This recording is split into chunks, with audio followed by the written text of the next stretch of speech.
Today on Pro Church Daily, we're talking about 13 surprising truths about sermon podcasts. Well, hey there, and welcome to Pro Church Daily, the show where in 10 minutes or less, you're going to get a daily dose of tips and tactics to help your church share the message of Jesus while we try and navigate the biggest communication shift we've seen in the last 500 years. I'm your host, Alex Mills, joined as always by the boss man, it's Brady, Shearer, and today we're talking about 13 surprising truths about church sermon podcasts. Got a lot of data to go through, a lot of exciting and fascinating, at least I found to be, data points and statistics on church sermon podcasts and podcasts in general, Alex. So let's dive right in. Let's get to it. First one, as of 2018, 26% of all American adults listen to podcasts on a regular basis. Wow. That's number one. That's not a little bit. No, that's, and it keeps going up, which is what's also interesting. Secondly, podcast listenership has increased across every major age demographic in each of the last 5 years. Oh, wow. So this is millennials, Gen X, and boomers, young people, medium people, older people. Podcast listenership has gone up every single year in the last 5 years for each of them. So even though, as we'll see, podcasts trend a little bit younger, even those that are older are starting to dive into the audio listening game. My dad is a medium person, as you just described him, and he loves listening to podcasts, and I've seen it I've seen that truth in his life the last 5 years, just the increase in frequency in which he listens to podcasts, and you and I are listening to podcasts basically all the time. So. I'm listening to one right now. I'm creating a podcast and listening to a basketball podcast as we talk. Moving on, podcast listeners have increased their weekly listening by 40% in the last year, as weekly podcast fans now listen to an average of 7 different shows each week. And so what does this show us? Not only is podcast listenership getting wider, it's also getting deeper. Yeah. Before we started recording this week's episodes of Pro Church Daily, Brandon, one of our employees, was like, I have 82 shows in my queue, and I have something similar. Yeah. Like, there's more podcasts that I want to listen to than I even possibly can. Yeah. I'm listening to a handful every day. Most listeners choose to consume podcasts from the comfort of their own home. And this was something I found interesting. You think about listening to podcasts on the go. You especially think about listening to shows in your car, maybe. Yeah. But the majority, or the largest cohort of listenership areas, is the comfort of one's own home. That's interesting. The vast majority of podcast listeners, 80%, consume most or the entire podcast episode. 42% of millennials listen to podcasts regularly. And here's where things get really interesting for Christians. 17% of practicing Christians are listening to podcasts on an everyday basis, compared to just 6% of non-Christians of all ages. Said differently, 3 times as many Christians listen to podcasts compared to the general population. Wow. So I know that was a lot of data. Let's talk about 3 takeaways from all of that data. Yeah. Takeaway number 1.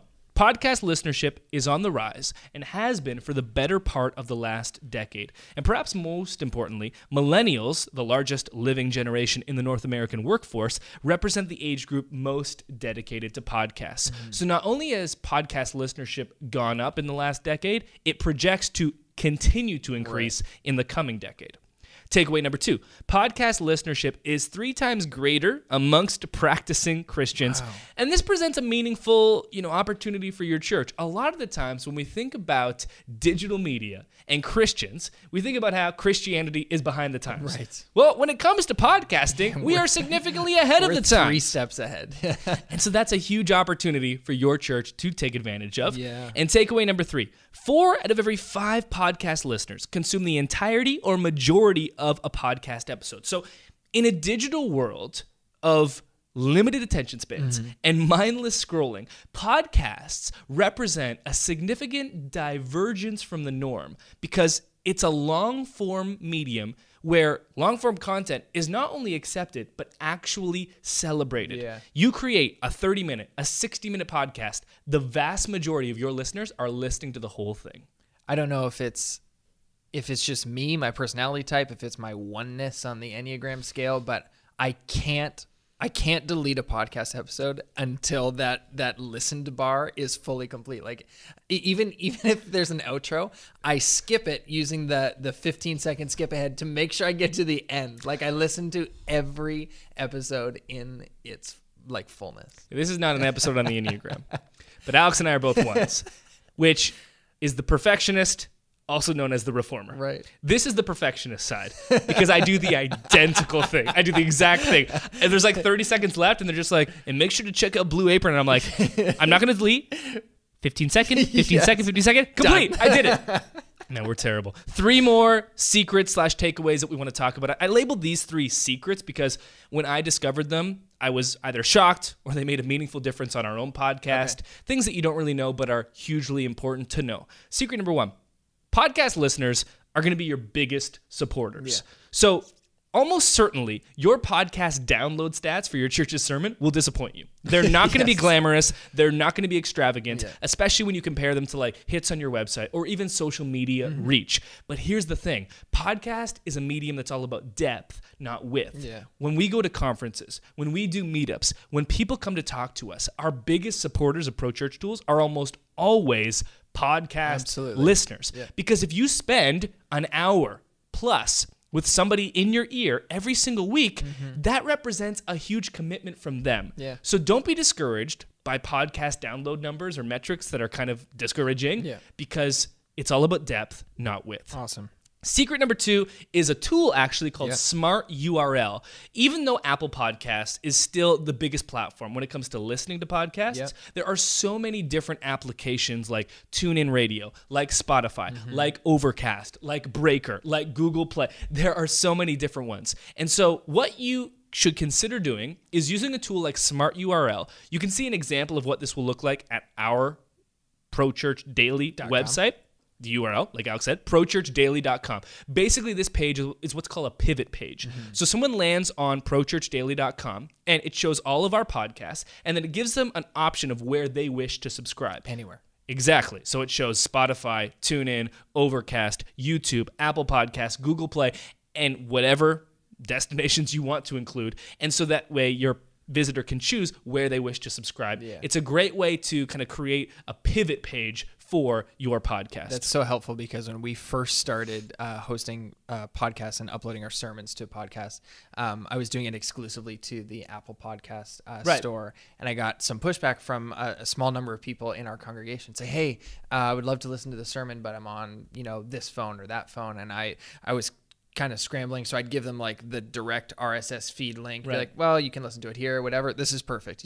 You set up a pivot page on smartURL, and then whoever lands on that page can choose to listen or subscribe wherever their little heart pleases.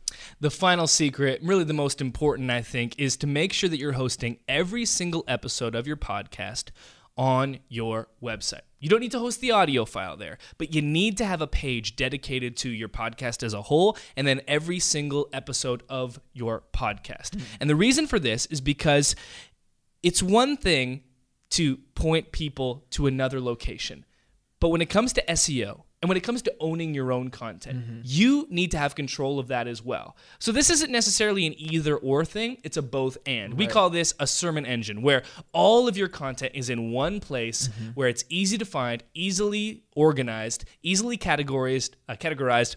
Your visitors can sort through it, but it also makes sure that you have a home base for all of your podcasts. They don't just live on Apple so they can make a decision and change the rules. They don't just live on YouTube where they can make a decision and change the rules. You own that content as well. We call it a sermon engine, and we just put together a free guide called the Essential Sermon Series Bundle. It's not just one guide, actually. It's 5 different free resources in a bundle. Wow. It's called the Essential Sermon Series Bundle. It's the featured resource for this episode of Pro Church Daily. It's linked in the show notes for this episode. It's 100% free. Go and download it, and you can start putting together your own sermon engine today. There you go. And that'll do it for this episode of Pro Church Daily. We'll see you next time. Hey, thanks for watching this episode of Pro Church Daily. Make sure that you subscribe to this channel so you never miss another one. And don't you dare leave this page until you've liked this video. Smash the like button. Smash it! There it is.